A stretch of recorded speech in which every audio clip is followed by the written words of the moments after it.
Hello guys, welcome to my YouTube channel. आज की इस सीरीज़ में हम देखेंगे गिट ज़ीरो टू हीरो, जो आज का डे वन है। और इसकी गाइस रिपोजिटरी की लिंक मैं आपको डिस्क्रिप्शन में दे दूँगा, सो आप इसको इजीली फॉलो अप कर सकते हो।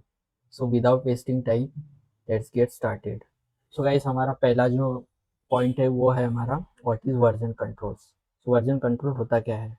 सो वर्जन कंट्रोल गाइस हमें सिस्टम को ट्रैक और सिस्टम के जितने भी चेंजेस हैं उसे ट्रैक करने के लिए हमें हेल्पफुल करता है। सो गाइस, मैं आपको इजी में समझा दूँ इसको कि मान लो हमारे पास दो टेम्पलेट है।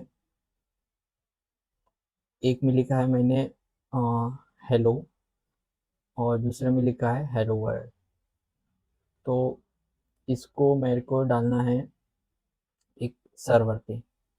सो पहले मैंने डाला हेलो और फिर मैंने डाला हेलो वर्ल्ड। सो इस दोनों टेक्स्ट के वर्जन्स होंगे गाइस, कि मान लो इसका वर्जन है, मैंने डाला वर्जन वन, और इसका डाला वर्जन टू। सो हम इसको ट्रैक कर सकते हैं कि ये वाला वर्जन पर्सन ए ने डाला है और ये वाला पर्सन बी ने डाला है। सो सो ये जो ट्रैकिंग का काम है, ये हमारा करता है बेसिकली वर्जन कंट्रोल। सो यही होता है गाइस वर्जन कंट्रोल। और ये बहुत ज़्यादा इंटरव्यू में पूछा जाता है कि what is version control. Basic सा है लेकिन फिर भी वो पूछते हैं। सो मूविंग फॉरवर्ड गाइस, हमारे पास नेक्स्ट टॉपिक आता है types of version controls. So basically इसके दो टाइप्स आते हैं। एक आता है सेंट्रलाइज और दूसरा आता है डिस्ट्रीब्यूटेड। सो सेंट्रलाइज वर्जन कंट्रोल होता गाइस ये है इसमें कि जैसे आप यहाँ पे देख सकते हो कि single central server, all developer connect into one place. So मैं बता दूँ आपको कि जैसे कि हमारा पिछला वाला जो एग्जांपल था कि जो हेलो लिखा पर्सन ए ने, और पर्सन टू ने लिखा hello world. Hello world, hello world लिखा पर्सन बी ने। और हमको इसको लाइव लेके जाना है, मतलब इसको पब्लिकली दिखाना है कि ये जो टेक्स्ट है ये बंदे ने लिखे है ये। सो हमारे पास सेंट्रलाइज वर्जन कंट्रोल में एक सर्वर होता है और एक ही सर्वर से सब कुछ काम चलता है कि एक एक सर्वर पे वो पुश करेगा, एक ही सर्वर पे ये भी बंदा पुल करेगा। पुल एंड पुश एक ही सर्वर पे चालू रहता है। ये मैं बताऊंगा आपको पुल पुश ये क्या टर्म्स होते हैं। सो डोंट वरी गाइस, अभी के लिए हम सिर्फ ये बेसिक से कुछ टॉपिक्स है जो कि नेसेसरी है ये देखेंगे। सो हमारे पास सेंट्रलाइज एक वर्जन कंट्रोल होता है। सो यही होता है गाइस सेंट्रलाइज वर्जन कंट्रोल, जो कि ये भी सेंट्रलाइज ऐसा होता है गाइस कि इसका जो सेंट्रल का जो सर्वर है ये ऑनलाइन होता है, मतलब क्लाउड बेस होता है। जैसे कि क्लाउड बेस होता है कि जैसे कि ऑन प्रीमाइसेस क्लाउड हो गया। ऑन प्रीमाइसेस बोले तो एक ऑर्गेनाइजेशन है, उसका खुद का सर्वर, उसके बोलते हैं ऑन प्रीमाइसेस। सो इसका जब भी मान लो ये जो ऑर्गेनाइजेशन है इसका जब भी सर्वर डाउन हो जाएगा, मतलब मान लो इलेक्ट्रिसिटी की वजह से या फिर किसी डिजास्टर की वजह से या फिर किसी फेलियर की वजह से कट डाउन हो गया, तो पूरा जो जितना भी कोड है वो सब, इसने हेलो लिखा, इसने हेलो वर्ल्ड लिखा, ये सब कुछ वाइप आउट हो जाएगा। मतलब नो बैकअप, कोई बैकअप नहीं बचेगा हमारे पास। फिर से उसको उसके सिस्टम में, उसके लैपटॉप में जो कोड होगा उसको पुल एंड पुश करके उस सर्वर पे भेजना होगा। सो ये है उस ये तो हो गया गाइस। इसका जो एडवांटेज है कि इसको ज़्यादा सेटअप करने के लिए लोकली कुछ मशीन्स इंस्टॉलेशन नहीं लगता है। लेकिन इसका जो मेन डिसएडवांटेज यही है गाइस कि इसको जैसे ही हम इसका जैसा ही डाउन टाइम चालू हो गया, पूरा कोड का बैकअप कुछ भी नहीं बचता, सब कुछ ऑनलाइन चलता है। सो जैसे कट डाउन हो गया, कुछ इश्यूज हो गए, सो नो बैकअप। तो ये जो है सेंट्रलाइज वर्जन कंट्रोल, इसके लिए SVN करके एक टूल आता था। मतलब अभी तो ये यूज़ नहीं होता है सेंट्रलाइज, लेकिन पहले यूज़ होता था। तब ये SVN करके एक टूल है, वो वो लोग यूज़ करते थे कि हमारा कोड सेंट्रली अवेलेबल हो। सो इसी प्रॉब्लम को ओवरकम करने के लिए हमारे पास आता है डिस्ट्रीब्यूटेड वर्जन कंट्रोल। सो डिस्ट्रीब्यूटेड वर्जन कंट्रोल गाइस होता यह है उसमें कि जैसे कि पिछला ही एग्जांपल लेते हैं कि मान लो पर्सन ए ने और पर्सन बी, एक ने लिखा हेलो और दूसरे ने लिखा हेलो वर्ल्ड। सो गाइस होता ही है गाइस इसमें कि अ, हमारे पास हमारे सिस्टम में, मान लो मेरा लैपटॉप है, मेरे सिस्टम में एक ऐसा टूल होता है जो इंस्टॉल होता है, टूल जो मैं आज कोड करूँगा। अगर मेरे पास इंटरनेट नहीं है, कुछ नहीं है, तो मुझे वो कोड कहीं ना कहीं पे तो भी स्टोर रखना पड़ेगा ना। ऐसा नहीं कि मैं फाइल मैनेजर के साथ उसको सेव करूँ और वो सब वर्जन, और मान लो मैंने एक वर्जन का कोड लिखा, वर्जन 1, और कुछ देर बाद उसको सेव किया फाइल मैनेजर में। सो ये तो पॉसिबल नहीं है गाइस कि फिर मैं और कोड लिखूंगा, तो वो तो पिछला जो वर्जन वर्जन 1 वाला जो कोड है वो तो चले जाएगा ना, उसमें नए चेंजेस आएंगे, नए से मतलब नया सब कुछ बनेगा। सो ये सब करने के लिए मेरे को एक सिस्टम होना जो जिसमें मैं सेव तो कर ही लूँ, साथ ही साथ उसके वर्जन्स को भी ऐड कर दूँ। सो इसी के लिए हमारे पास होता है डिस्ट्रीब्यूटेड वर्जन कंट्रोल। सो मान लो जैसे कि मैं एग्जांपल बता दूँ आपको, एक इजी इजी एग्जांपल कि मेरे पास एक फाइल है। सपोज मैंने यहाँ पे एक फाइल बनाई और एक बनाई मैंने टेक्स्ट फाइल जिसका डॉट txt, ठीक है। और इसमें लिखा मैंने हेलो और इसको सेव किया और फिर से मेरे को लिखना है उसमें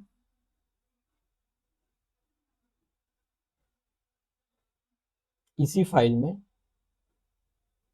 hello world.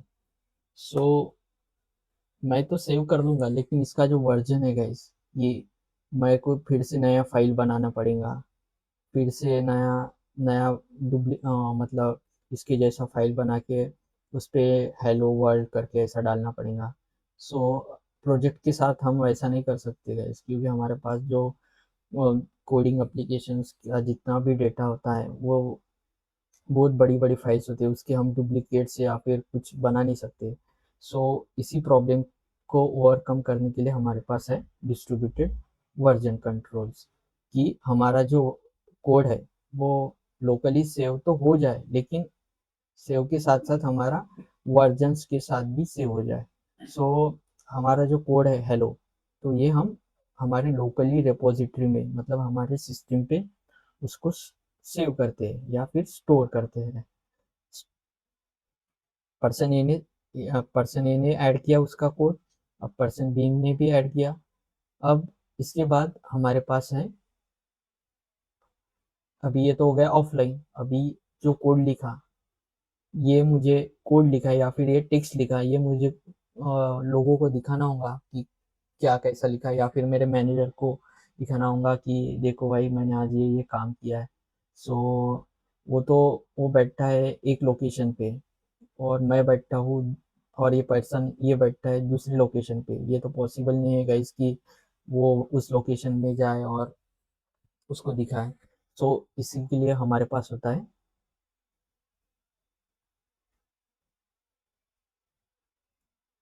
Remote repository. Remote repository जो हम क्या करते हैं, जो कि होता है क्लाउड बेस होता है, मतलब ये हमें थर्ड पार्टी प्रोवाइड करती है। जैसे कि गिट हब हो गया, गिट लैब हो गया, ये सब थर्ड पार्टी टूल्स है, क्लाउड बेस है, जिसके पास अपना सर्वर होता है, अपना स्टोरेज होता है, जहाँ पे हम हमारा कोड स्टोर करके रख सकते हैं। सो हमने गाइज पर्सन ए ने लोकल रिपोजिटरी पे उसका कोड ऐड किया, और ऐड करते ही उसने उस वर्जन को मेंशन किया कि ये आज का मेरा काम है और इस कोड का वर्जन है 1। सो उसको नामकरण दिया कि ये वर्जन 1 है, और उसको बोलते हैं हम कमिट, मतलब हमने उसको कमिटमेंट दिया कि ये वर्जन 1 है और उसको ऐड किया। तो अभी ये जो कोड है गाइज, ये हम लोकली तो ऐड किया, और हमको मैनेजर को दिखाना है कि आज भाई मैंने इतना इतना काम किया। सो हमारे पास होता है रिमोट रिपोजिटरी, जो मैंने अभी एक्सप्लेन किया आपको। सो हम उसको इस पे इजीली पुश कर देते हैं। सो पुश या पुल, पुल कब करते हैं? पुल मतलब खींचना, और पुश मतलब उसको आगे ढकलना। सो पुश करना मतलब हम उसको ऐड करना, और पुल करना मतलब उसको रिट्रीव करना, फेच करना, या फिर अम, हमारे सिस्टम पे उसको डाउनलोड करना, इजीली बात करें तो। सो यही होता है गाइज डिस्ट्रीब्यूटेड वर्जन कंट्रोल्स। सो मैंने गाइज थोड़ा कुछ और एक्सप्लेन किया है, but anyways I hope you enjoy this video and आपको कुछ समझ में आया होगा। सो आप कमेंट बॉक्स में अपना कमेंट्स डाल सकते हो। सो मूविंग फॉरवर्ड गाइज, हमारे पास फिर ये हो गया हमारा डिस्ट्रीब्यूटेड वर्जन कंट्रोल। सो ये ये तो मैंने आपको थेरोटिकली बताया, लेकिन हमारे अपने को इसके लिए एक टूल होना, जैसे कि हम उसका डिस्ट्रीब्यूटेड वर्जन कंट्रोल कर सके। तो हमारे पास एक टूल आता है जिसका नाम है गिट, जो हम आगे तक पढ़ने वाले हैं, जो हमारे लोकल सिस्टम पे इंस्टॉल होता है और हमारे लोकल सिस्टम पे वो चलता है। सो इसी को बोलते हैं गिट्स। तो हम स्लाइड हमारे रेपोजिटरी में आते हैं, तो git is a distributed version control. So मैंने जैसे आपको बताया अभी, और ये कोड को ट्रैक करता है, और ये और उसके साथ साथ गाइज इसका फ़ायदा एक है गाइज कि हमने एक कोड लिखा, एक हेलो वर्ल्ड लिखा, एक मान लो एक कुछ भी कोड लिखा, एक सेकेंड, टेस्टिंग के पर्पज से। सो इसको बोलते हैं गाइज हम गिट के भाषा में कि ये कोड है हमारा, इसको लिखा हमने टेस्ट करने के लिए। अब ये जो कोड है गाइस, ये तो पास हो गया हमारा कि ठीक है, सब कुछ इसमें कुछ इश्यूज नहीं है, कुछ everything is okay in this file. So हमें इसको डालना है, यही कोड हमारे पास भी रखना है, और यही कोड हमें आगे लोगों को भी दिखाना है। सो हम यही उसको डायरेक्टली, मतलब मान के चलो कि हम यही वाली फाइल डायरेक्टली तो नहीं डाल सकते, हमारे मतलब डायरेक्टली उस पे जंप नहीं कर सकते, क्योंकि हम जैसे ही वहाँ पे मान लो हमने ये फाइल पब्लिकली डायरेक्टली शो की, मान के चलो, तो होगा ये गाइस कि अ, हम फिर लोकली बैठेंगे, उसको कुछ ऐड करेंगे, उसमें कुछ कंटेंट ऐड करेंगे या फिर कुछ कोड ऐड करेंगे। सो होगा गाइस ये कि जितना भी मैंने कोड लिखा, वो वैसे वैसे यहाँ पे सिंक होता चले जाएगा। सो ये नहीं होना चाहिए। सो इसी प्रॉब्लम को हम ओवरकम करने के लिए हमारे पास एक सिस्टम होता है गिट में, ब्रांच करके, जिसमें एक ब्रांच वाला कंसेप्ट होता है, जो कि ब्रांच बनाता है। मान लो मैंने टेस्टिंग के लिए बना है, अभी मेरे को बनाना है इसको प्रोडक्शन के लिए। सो प्रोडक्शन में ये जो कोड है, हम इस ब्रांच पे रिफ्लेक्ट कर देंगे, और अगर हम इस टेस्टिंग ब्रांच में कुछ भी चेंज करते हैं, वो प्रोडक्शन ब्रांच में कुछ भी रिफ्लेक्ट नहीं होगा, ये एक स्पेशल उसका फोल्डर बन जाएगा इसमें। सो ब्रांच बोले तो एक प्रकार का फोल्डर भी बोल सकते गाइस। सो यही होता है मूविंग फॉरवर्ड, कि आगे चल के हम देखते हैं गाइस। हाँ, गिट और गिट हब में बहुत सारे लोग कंफ्यूज होते हैं, क्योंकि ये वाला पार्ट बहुत कंफ्यूजिंग है, मतलब बहुत लोगों को कंफ्यूज करता है। तो इसको मैंने जैसे ही बोला कि आपको गिट जो है ये लोकली चलता है, और गिट हब है, जो हब है ये होता सेम गिट की तरह ही है। दोनों भी डिस्ट्रीब्यूटेड वर्जन कंट्रोल ही है, लेकिन ये जो है गिट हब, ये हमारी रिमोट या फिर cloud based repository, cloud based repository इसको बोलते हैं गाइस। सो ये चलता है लोकली, ये चलता है इंटरनेट पे। सो यही डिफरेंस है गाइस दोनों में। सो मूविंग फॉरवर्ड गाइस, ये हम देखेंगे अभी गिट के 3 पिलर्स, जो कि बहुत इंपॉर्टेंट कंसेप्ट है।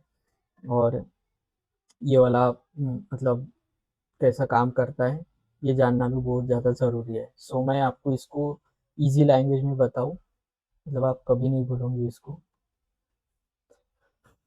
सो मान लो गाइस, मैंने फिर से एक कोड लिखा, हेलो एक्स वाई जेड, और ये मैंने बोला जैसे कि गिट एक लोकल रिपोजिटरी है। सो ये मैंने कोड लिखा, ये मेरे लोकल रिपोजिटरी तक जाने का सफ़र जो है, इसको ही बोलते हैं हमारा working stages of git. Git के वर्किंग स्टेज, इसको ही बोलते हैं working stage. So guys moving forward, so ये जो है हमने कोड लिखा, इसको बोलते हैं वर्किंग डायरेक्टरी। वर्किंग डायरेक्टरी कि मान के चलो आप कि मेरे पास एक फाइल है 0 to 0, ये फोल्डर है गाइज मेरे पास, गिट 0 to 0। अभी मैं इसको कमांड cmd से ओपन करता हूँ। इसको ओपन करने के लिए आप ऊपर भी जा सकते हो और cmd करके एंटर कर सकते हो। जैसे आप एंटर करोगे, आपका ये जो डायरेक्टरी है, ये जो डायरेक्ट करने वाला पाथ है, इसको ही बेसिकली बोला जाता है वर्किंग डायरेक्टरी, जो कि हम अब देखो गाइस ये वाला। सो गाइस अब हम क्या करते हैं इस फोल्डर में। अब देखो इसमें कोई फाइल नहीं है गाइस। सो अपने को यहाँ पे कुछ फाइल्स बनाना पड़ेगा, मतलब जैसे कि मैंने बोला कि आपको यहाँ पे हेलो एक्स वाई जेड ऐसा कुछ तो भी तो फाइल हो ना, जो हम लोकल रिपोजिटरी में डाल सके। सो चलो यहाँ पे एक फाइल बनाते हैं। यहाँ से नहीं बनाते, हम बनाते हैं यहाँ से, echo hello X Y Z, ठीक है।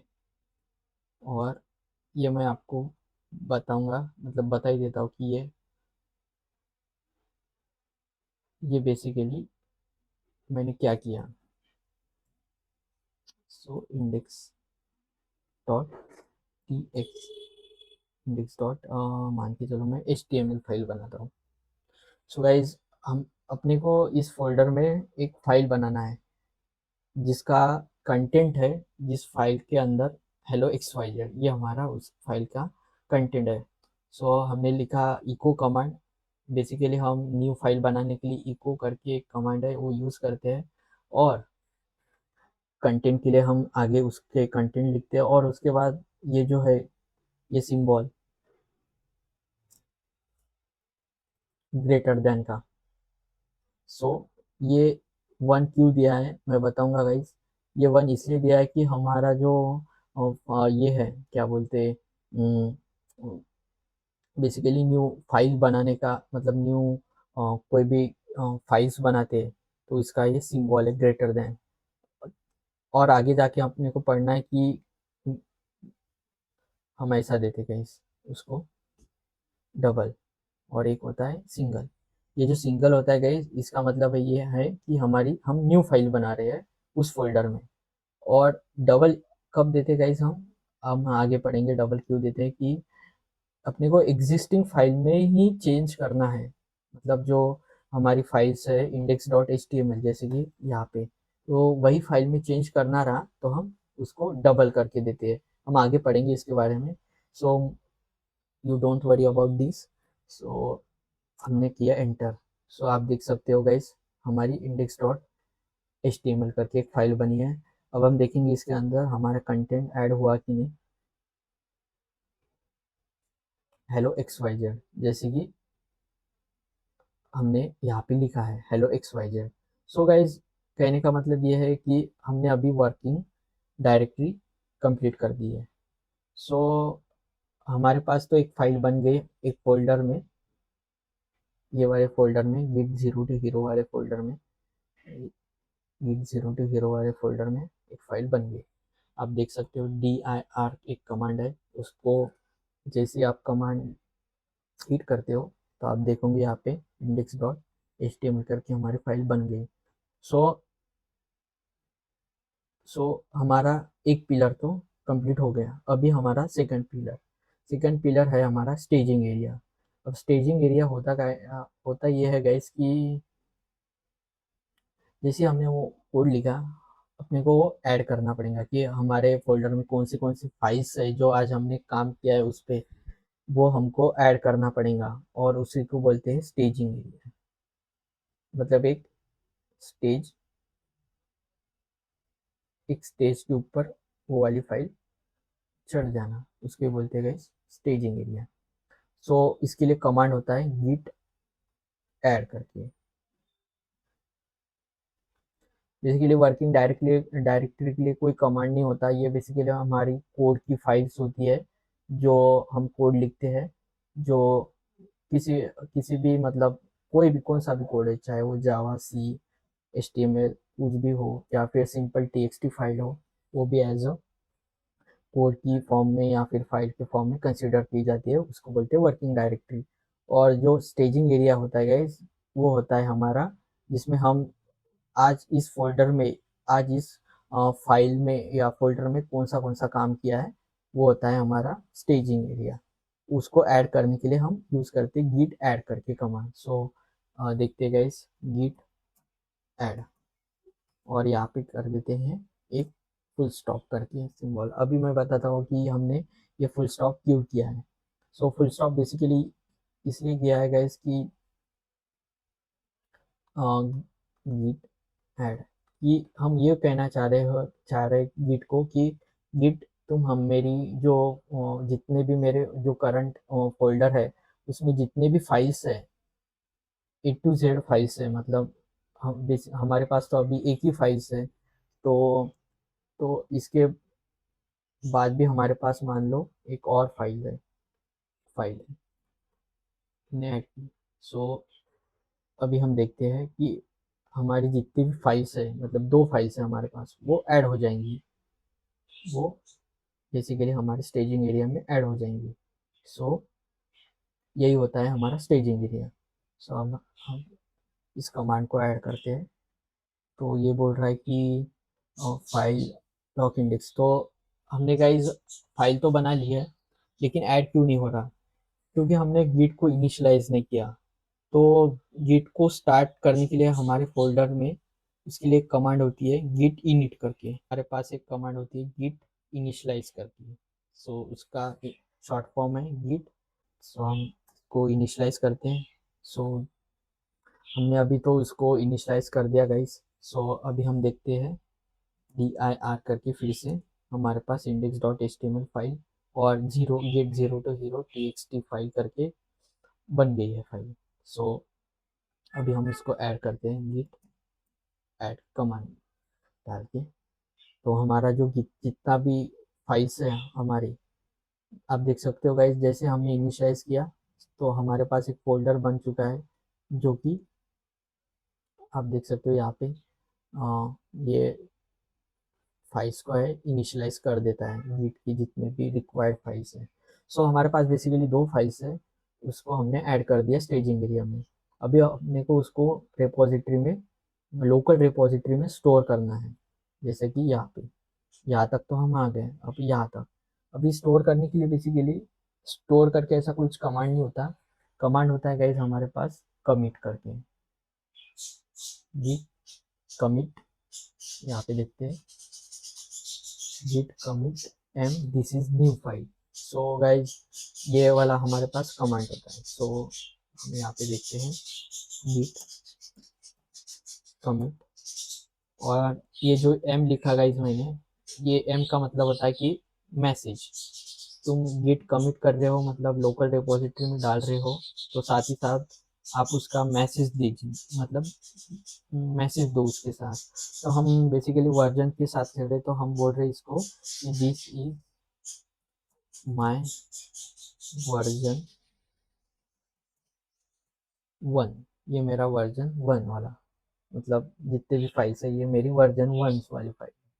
अब हम इसको एग्जीक्यूट करते हैं, तो हम यहाँ पे देख सकते हैं गाइस कि 2 फाइल चेंजेस, 1 इंसर्शन, क्रिएट, ये वाली 2 जितने भी फाइल्स है वो सब हमारी अभी लोकल रिपोजिटरी में ऐड हो गई है।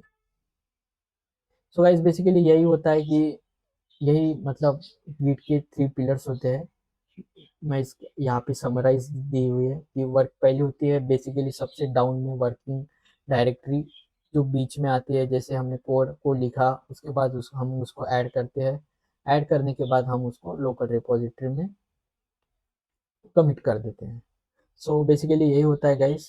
सो आइए देखते हैं नेक्स्ट वीडियो में कि क्या आगे गिट के बारे में क्या क्या कमांड्स और क्या क्या कुछ होता है।